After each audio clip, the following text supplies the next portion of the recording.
Good morning, boys and girls, from Black Powder headquarters and the Bojangles studio high on Sassafras Mountain.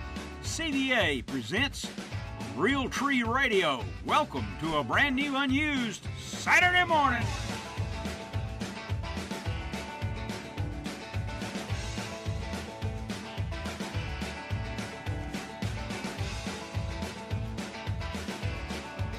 Good morning, boys and girls, from high in the mountains of North Georgia and the Bojangles studio. This is O'Neill Outside. Welcome to a brand new, unused Saturday morning. Yes, it is going to be a great Saturday. We had a lot of activity here at the cabin at Three Falls, and we've got a lot of things to do over the next hour. And I urge you to watch and tune in O'Neill Outside. You can see it on Facebook. Listen at WSB AM 750 and 95.5 FM and the Sports Broadcasting Radio Network affiliates across the country, from Sacramento to Dallas to Houston to Little Rock to St. Louis, Philadelphia, just on and on and on. It's 7 after the hour, and we've got a lot of things to do this morning. We hope you'll join us. It's my pleasure to invite you to watch O'Neill Outside Television, Fox Sports Southeast, the Pursuit Channel, Fox Sports Sun throughout Florida, Fox Sports Arizona, the Hunt Channel, and Tough TV. We're on a lot of places. And this week is a more traditional bass fishing show. I think sometimes we outsmart ourselves. Use a plastic worm. It's the #1 bass catching bait of all time because you get to fish it slow and fast and deep and shallow and dark colored and light colored on light line and heavy line, and you get to angle and feel the bite. But so watch that if you will. It's 8 after the hour. We have a lot of calls coming in. The telephone numbers are 404-872-0750 or 800-972-8255. We'll have the Ram Fishing Report.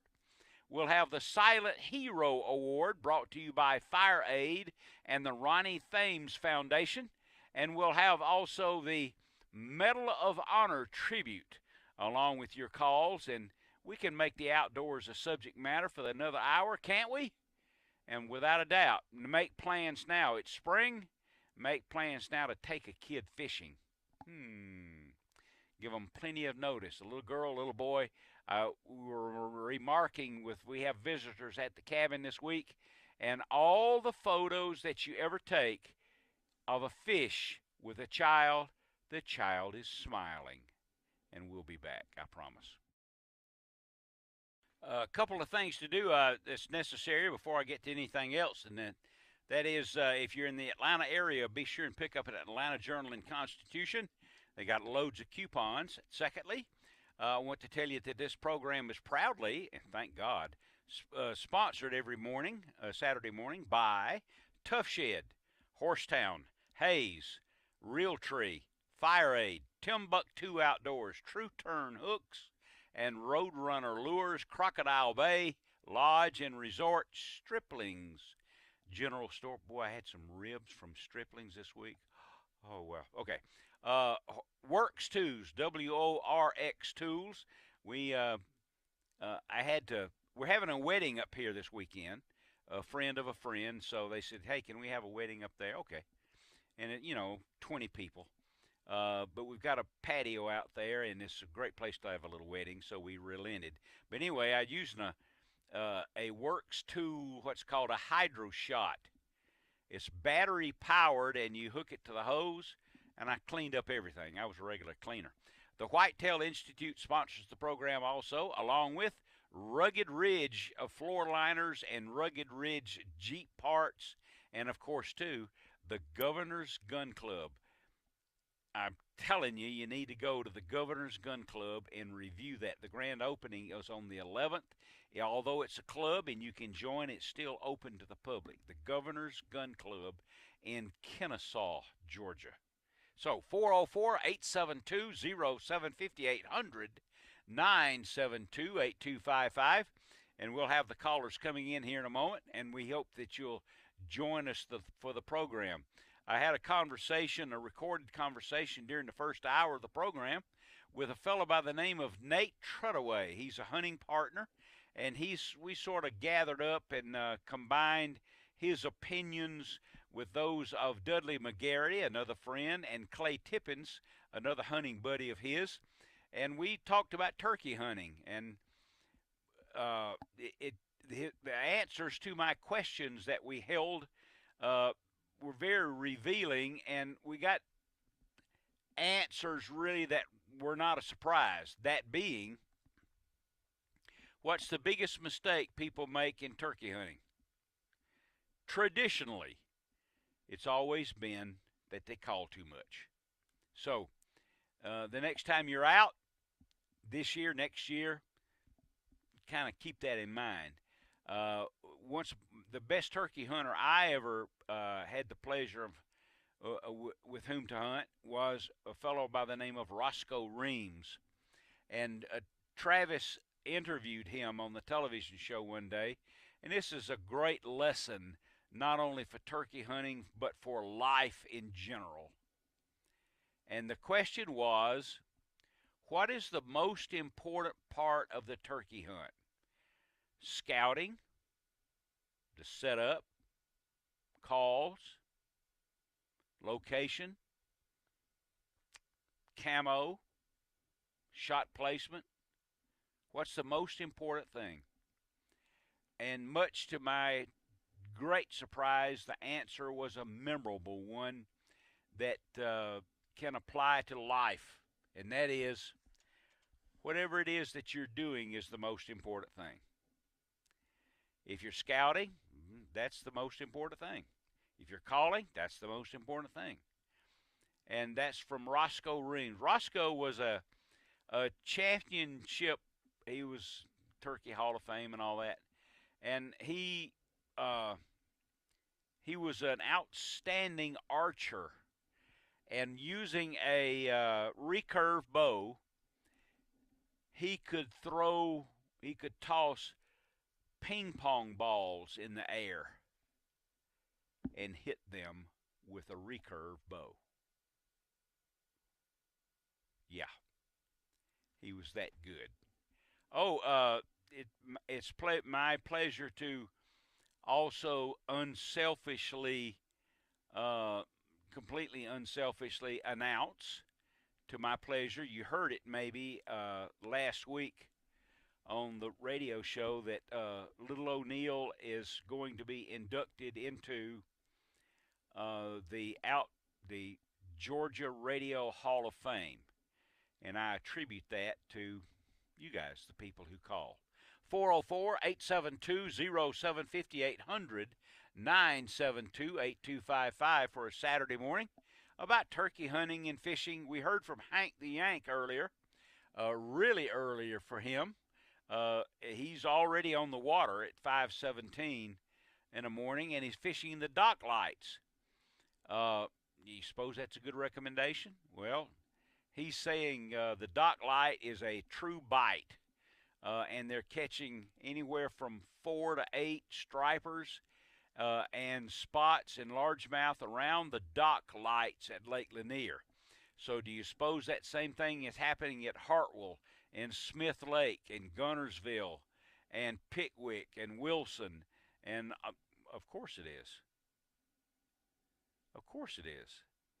The fish don't know where they live. So the dock light bite, what happens is, and he brought it up, what happens is with the lights in the water this time of year, it sets up the whole food chain, from the plankton to the small minnows to the larger minnows and the shad, then to the ultimate predator in the lake, the largemouth, the spotted bass, and the striper. And he's using a fly rod. So with something you could cast a little further and not have to get quite so close to the dock light, I believe you'll have an opportunity to really whack some, that's for sure. We're going to be out of here at 22, but right now let's tell you, he calls every morning now, and it's always a pleasure. On O'Neill Outside, we're talking to Richard from West Virginia. Good morning, Richard. Yes, sir, O'Neill. I wanted to ask this. I fished a lot like this. I'll just go to a lake and I'll just put a mealworm or a night crawler on a bobber, and I'll just sit there and just let it sit there. And, I mean, I can catch bass and trout on it. They just stocked trout in the lake last week. Good. So, I mean, that's just the way I fish like that, fishing in the lake. Can you catch any bigger fish like that, or are you just going to catch the smaller ones like the trout? Well, personally, I think that's all they carry in there is this time of year is trout and bass. I don't know that you can figure out what else they have, but I mean, is that a decent way to fish like that? It's a fun way to fish, as far as I'm concerned. Oh, absolutely. I probably spent more time over the years fishing from the bank than any other way, wading, floating, bass boat, whatever, houseboat. But yeah, the only thing is that with fishing from the bank, the restrictive thing is that you don't cover enough territory. You can't move you can walk as around much the as lake. you can in a boat. What's that? But you can't move around as much as you can in a boat. But you see, what you're using when you're talking about mealworms and crickets and things like that, what you are attracting to that area is the smell. So if you do stay in one spot, then the fish will come to you.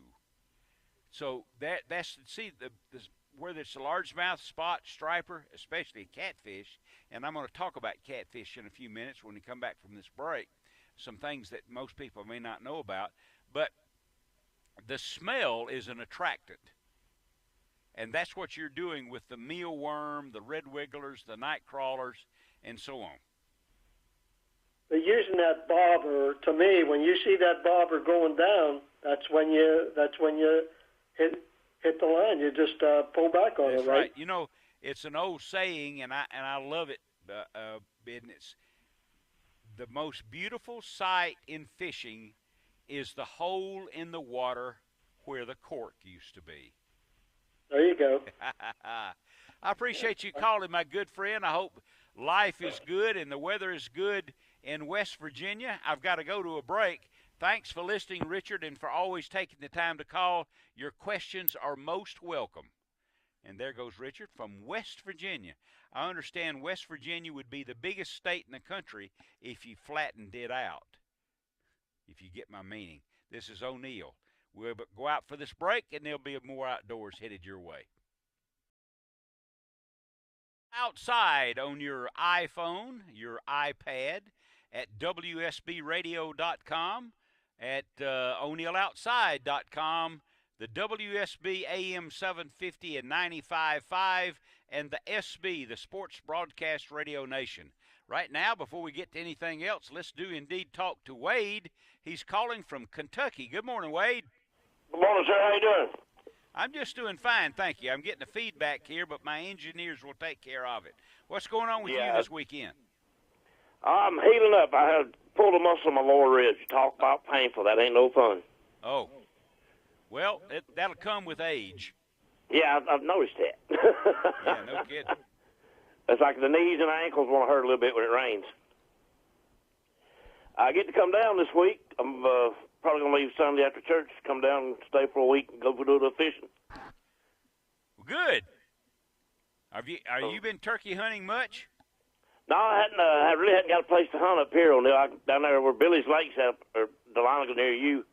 There's plenty of birds there. We may try to hunt a morning or two. I'm down there. I got you. What's the weather been like down there? It's been nice up here for a while. Quit raining for a little bit. Yep. I'm getting a little. I'm having a hard time hearing you, Wade, because we've got a echo that's going on right now through the Peachtree City. That might have studio. fixed it. Okay, I think we've got it fixed already. So at 26 after the hour, it's good to hear from you, Wade. I tell you what, I love the state of Kentucky. It's beautiful, O'Neill. I mean, it's beautiful, literally and beautiful. they're just regular folks up there too. I tell you what. And they're almost as good as people in Georgia. No, I'm kidding. They're real nice people up there. Everybody's real friendly. Hospital, everybody you meet, I like you known your whole life. Yeah, you betcha. You betcha. I heard the lake is full. Yes, Lanier. I'm sure most of the lakes around here, we had a lot of rain, And the lakes are really beautiful when they're full like this. You know, during the wintertime when it's all down, they look a little bit embarrassed. But the lakes are full, absolutely. You too? What? Yeah, my buddy, he's been striper fishing at night. Uh-huh. And he said everything's back where it's supposed to be. That's right. Got it where it's supposed to be. Thanks for calling, Wade. I enjoy the show, sir. Put me on hold so I can listen to you. I'll do that indeed right there. There you go. Now, if we can crank up Jason, we'll jump back into a little special feature on the program, I think.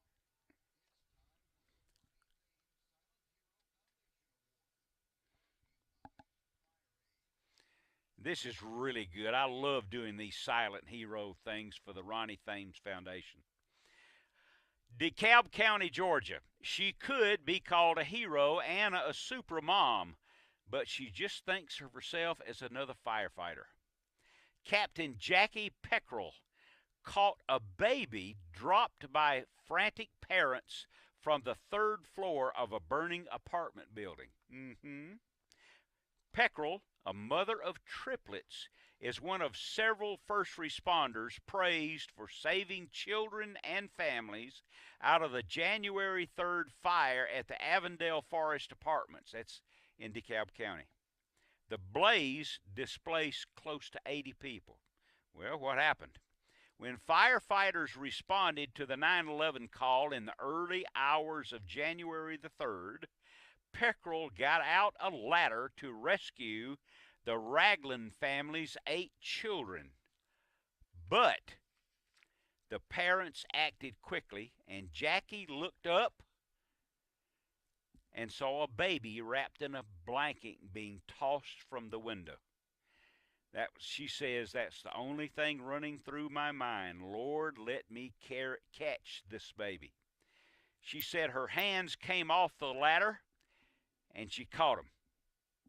She took the baby to the emergency crews. Then, helping the rest of the family come down, she and the other firefighters performed the incredible catch of each of the children. Think about that.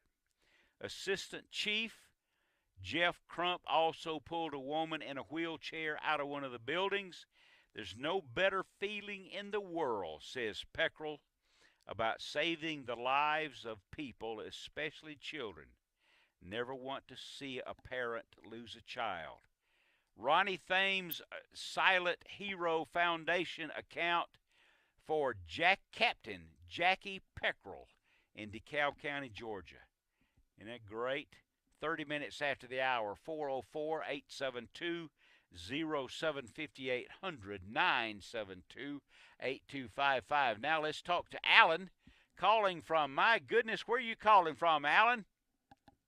Oh, my goodness, one of my favorite little towns. It used to be your neighbor at one time. Oh, yeah. The only reason I called this morning, O'Neill, I'm getting ready to go fishing a little bit, and I was wondering how you felt about, WSB has a fishing game thing where it shows the peak, they figure the best time of day. Yes. And also the Farmer's Almanac, they have their little suggestion. How much do you, feel that those are accurate or, I know it's all based on the moon or the, Correct. The sun or whatever, but I've used that pretty much always, Do you feel that's a good source to go to? Absolutely. Now, what Alan's referring to is the Game and Fish Forecaster, which is a chart showing the moon phases throughout the year by the hour and by the day. I'll put it to you this way. Yes, it does affect. The moon phase affects us all. Think about this for a moment. The gravitational effect of the moon affects the tides. It's so strong that it pulls the surface of the oceans. It has to affect us. And it affects everything on this planet. So is it effectual? Yes. Should you go whenever you can, no matter what? Yes. But yes, the moon phase clock does indeed indicate the best times for wildlife activity and the best time for your activity also. It affects us all. That's awesome. I mean, I've always used it. It gives you an excellent range, a good range, a poor range, and like you say, it doesn't matter. I just enjoy being out there, whether I catch something or not. Right. And then, but that's one reason. Like I say, I was wondering if you were a follower of those, or thought that was something that was important to use as a kind of a guide. It does. If you go when you can, but that's not something that you can or should ignore. It does affect. Now think about this for a moment. See if I can make you an illustration. See if I've got time. Yes, I do. Think about this for a moment. The gravitational pull of the moon affects the surface of the oceans. All right? And it's so strong it can do that, and the moon is 237,000 miles away from the Earth. It's strong, right? Yes, sir. But yet, we can walk around and pick up our feet and pick up a package, pick up our cell phone or something off the ground. So it's strong enough to stay there and affect the surface of the waters, but it's weak enough for you to pick something up off the ground. And you still believe 3 days before the full moon, 3 days after, 3 days before the new moon, and 3 days after, right? I do indeed. Okay. Well, Neil, I'm fixing to be forced into retirement, and I'm packing up and getting ready to go to Tallahassee. I asked Jason if there was a radio station that carried y'all there locally, and I'm hoping there is. Of course, I'd always get you on the phone. But he said that as far as he knew, there probably was. Yes, there probably is, and I don't know what that would be, but it would be a sports broadcast nation, SB Nation, and the likelihood is early in the morning you will probably be able to listen to us either on WSB over your automobile or truck radio, or certainly at WSBradio.com. Oh, okay. I forgot about the .com part. But, you could pick WSB up all the way to Valdosta early in the morning. Absolutely. Back when it was on AM. Yes. The WSB is one of 21 50,000-watt, 24 hours a day stations in the United States. There are only 21 of those, and there never will be any more. There's such as WWL in New Orleans, WOR in New York, WGN in Chicago, and all over. So those are AM stations that are 50,000 watts 24 hours a day. You may find it interesting, then I got to go, but you remember an overnight personality called Wolfman Jack? Yes, sir. The reason he was so popular, how he became so popular, was he broadcasted from Tijuana, Mexico. And he broadcasted at night at 250,000 watts. So he covered the entire, almost all of North America from Tijuana. We used to go up in the mountains up there in Knoxville, just above there, and pick him up at night, sitting up there on the mountains so we could hear him, Absolutely. That's back in the 70s, that gives my age away. He even, you could hear him in Nova Scotia. Damn. That's exactly right. Well, Odell, I hope Miss Gail gets to feeling better, and like I say, I don't want to ever lose this show because I think it's one of the best informative shows as far as fishing and hunting. You're very kind, and I thank you for that. God bless you, especially for what you're doing with the firefighters and the police officers. Isn't that wonderful? Well, stick around. We'll have the Medal of Honor tribute here in a few minutes. I got to go, Alan. This is O'Neill, and we'll be back. We're having a busy morning this morning. You're listening to O'Neill Outside, and Woman Williams is not with us this morning. As a little explanation, 2 weeks ago she had a full knee replacement. 2 weeks. And the last couple of days hasn't been all that great. A lot of icing and pain pills and having to relax and exercises and so on. So we gave Woman Williams the morning off. I'm sure you've missed her.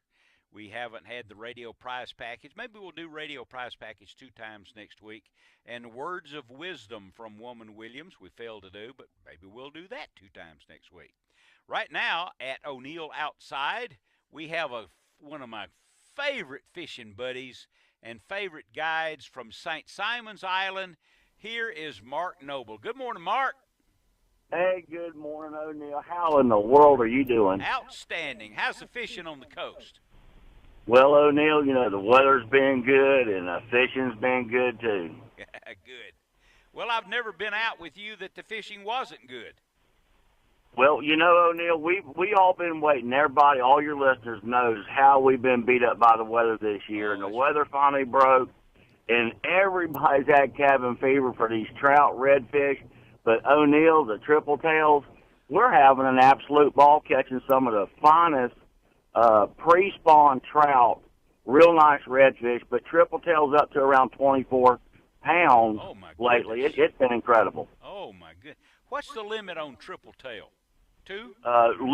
That's correct. 18 inches or larger. There's no top ends. There's no slot. So it's 2 fish per person, 18 inches or greater. The triple tail is one of the finest eating fish in fresh water. Yeah, but if you tell everybody that, then they won't leave them with him when they catch them, O'Neill. Okay. Yeah, I know that. And he's also, the triple tail, he's called a buoy fish or an eddy fish or something like that too, isn't he? Well, that is true. The eddy fish, is represented by the triple tail. Many people don't know what they are. Mm-hmm. But, we don't always catch our fish on structure here. We actually, considered by many people, have some of the best sight fishing for triple tail out here on the flat, especially out in front of the island that the U.S. has to offer. Okay. Now, I want to kind of reintroduce everyone to Mark. I've been fishing with Mark Noble there at St. Simon's Island for, I would guess, probably 10 years. And we've caught redfish up into the 40s, dozens of them in the 30 and 35-pound categories.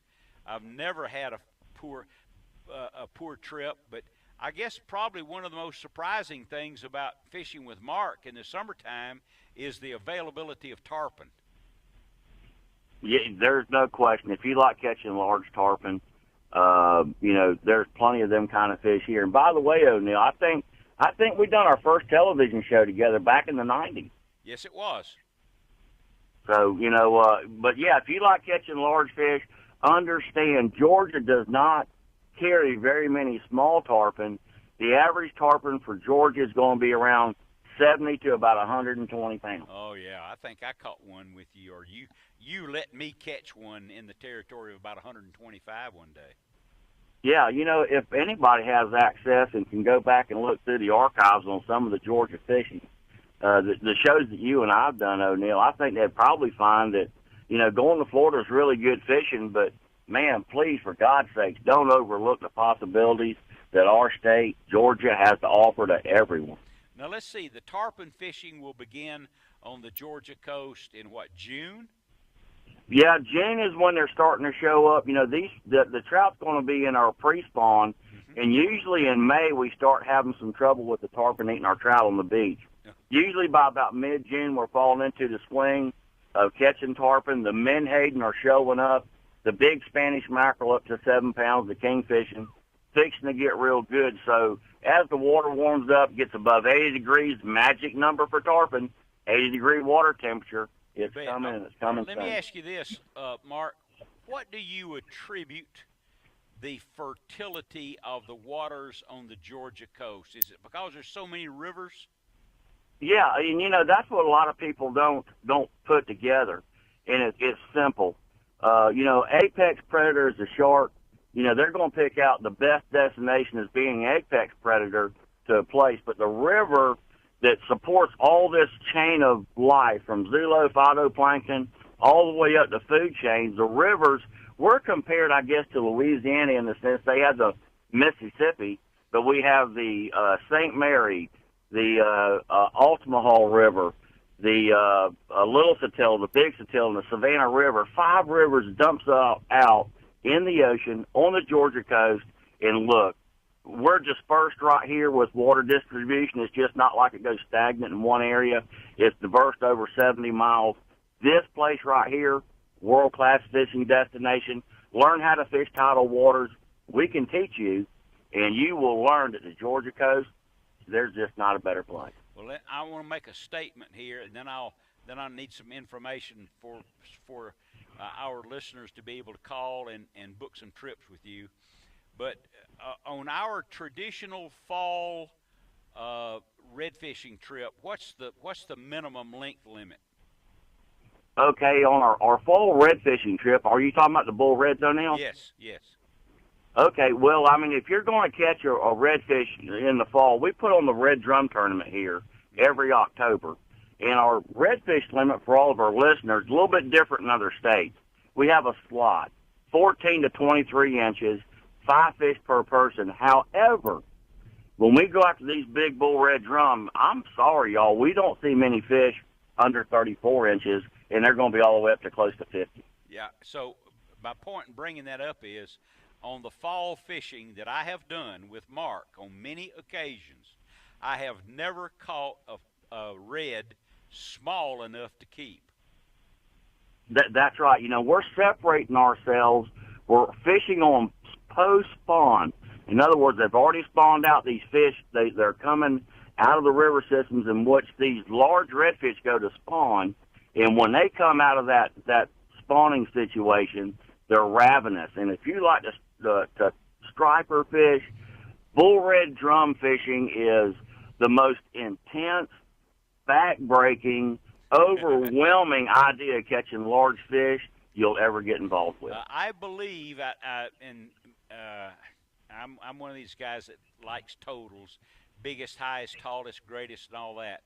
I believe on one of our trips with you, Mark, in the last few years, I believe that we caught way over 1,000 pounds of redfish. Well, and O'Neill, what you just said right there, it's hard for listeners to comprehend what you and I know to be true. So it's kind of hard to go out and talk about what you just said because they don't understand the numbers. You know, they catch stripers, they catch 2 or 3 stripers a day. Maybe they catch 15 or 20.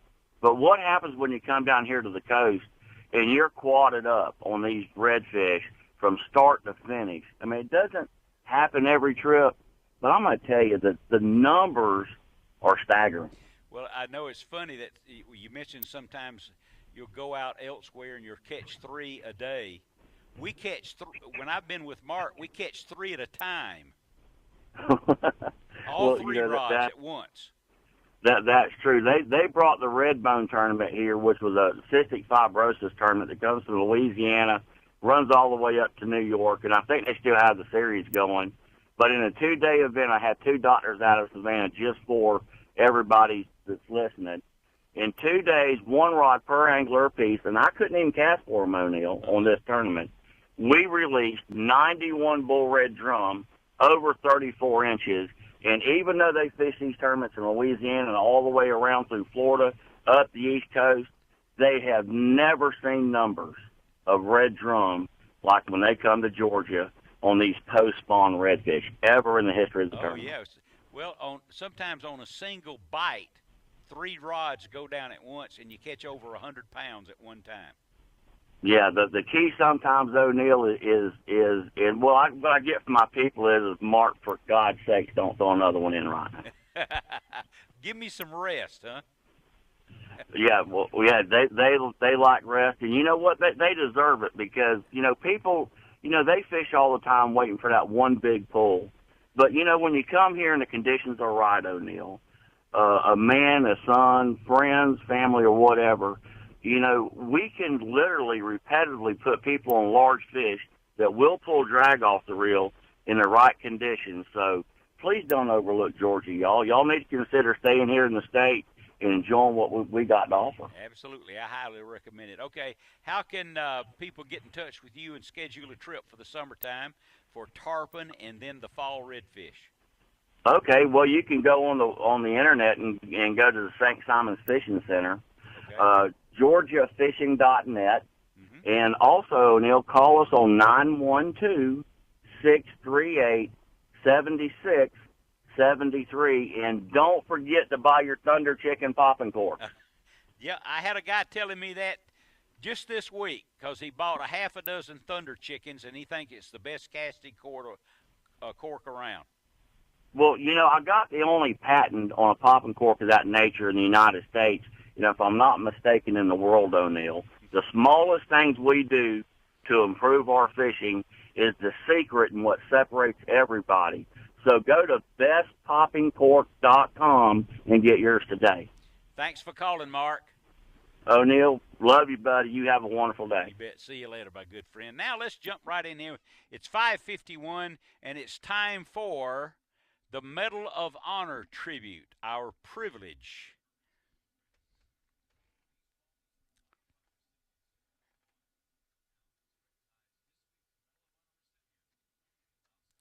Medal of Honor, May 5th, 2018. Chief Petty Officer Edward Byers, U.S. Navy, Afghanistan, 2012. A hostage rescue force team member in Afghanistan, Byers' force approached the target building. An enemy sentry detected them and alerted the fellow captors. Chief Byers sprinted to the door. As the lead, Chief Byers stood in the doorway, fully exposed to enemy fire, while clearing a path for the rescue. The first team member pushed his way through and was mortally wounded. Chief Byers, completely aware of the imminent threat, fearlessly rushed into the room and engaged the enemy. He charged another and another and another in hand-to-hand fighting, and he killed them all.